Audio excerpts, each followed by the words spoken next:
Additional তাছাড়াও এই 24,203 জন teacher যেটা ভ্যাকেন্ট আছে সেটা সব মিলিয়ে, তাছাড়াও আরও অ্যাডিশনাল আমরা কিছু ভ্যাকেন্সিস ক্রিয়েট করেছি, কারণ আমাদের অনেক খালি পোস্ট আছে, আমি আপনাদের আগেই বলেছি। 11,517 ভ্যাকেন্সিস ফর 9 and 10, এটা অ্যাডিশনাল, এবং 6,912 ফর 11 and 12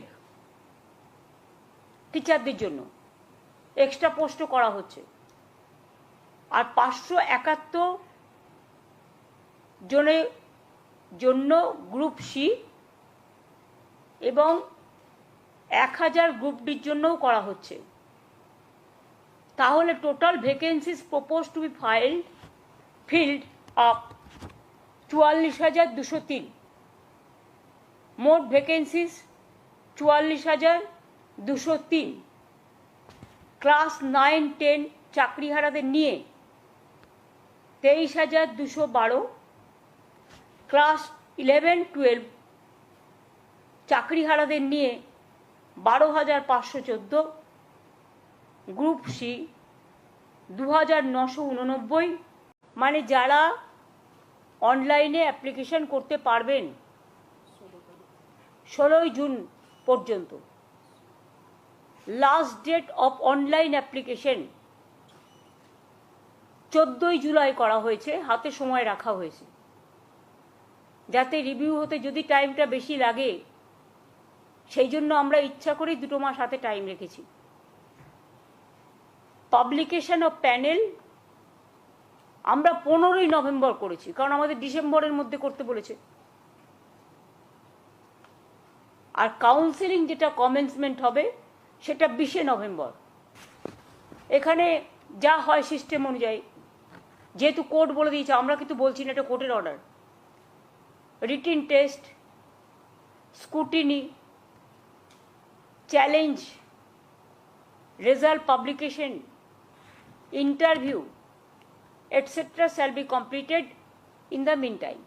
সব প্রসেসই আমরা করে নেব যদি রিভিউতে কিছু আমরা বিচার না। আর রিসেন্ট যে ভেজাল ওষুধগুলো এসছে বিভিন্ন রাজ্য থেকে, আমরা একটা অ্যাডভার্টাইজমেন্ট করে ওষুধগুলো কোম্পানিগুলোর নাম বলেছি, সেটা কি আপনারা সব জায়গায় টানিয়েছেন? প্রত্যেকটা ওষুধের দোকানে বলুন এটা টাঙাতে। ওষুধের দোকানেই তো লোকে যায় ওষুধ কিনতে। সরকারি হাসপাতালের ডাক্তাররা যেন এই ওষুধগুলো ইউজ না করেন, এটা যেমন একটা দিক। আর একটা দিক হচ্ছে, বহুত হাসপাতাল আছে যেখানে সামনে দোকান আছে মেডিসিনের, বা অন্য জায়গাতেও থাকতে পারে, মানুষ তো আর জানে না, লক্ষ্য রাখে না, যার জন্য আমি অ্যাডভার্টাইজমেন্ট করেছি 3-4 দিন আগে। দেখবেন রিসেন্ট যে 50টা ওষুধ এসছে, 55টার মতো গুজরাট এবং ইউপি থেকে ভেজাল ওষুধ, সেই কোম্পানিগুলোর নাম দিয়ে দিয়ে, ওষুধের নাম দিয়ে কাগজে অ্যাড করা হয়েছে। এখানে আমাদের চা বাগানের একটা প্রবলেম হচ্ছে, প্রবলেমটা খুব সিরিয়াস প্রবলেম। সেটা হচ্ছে নেপালের চা সস্তায় চলে আসছে, কারণ ওদের কোনো ট্যাক্স দিতে হয় না। ওরা চা রপ্তানির উপরে কোনো ট্যাক্স দেয় না, তাহলে আমরা কেন দেবো? আমার কোনো যায় আসে না, আমার সেটটাকে প্রায়োরিটি দিতে হবে।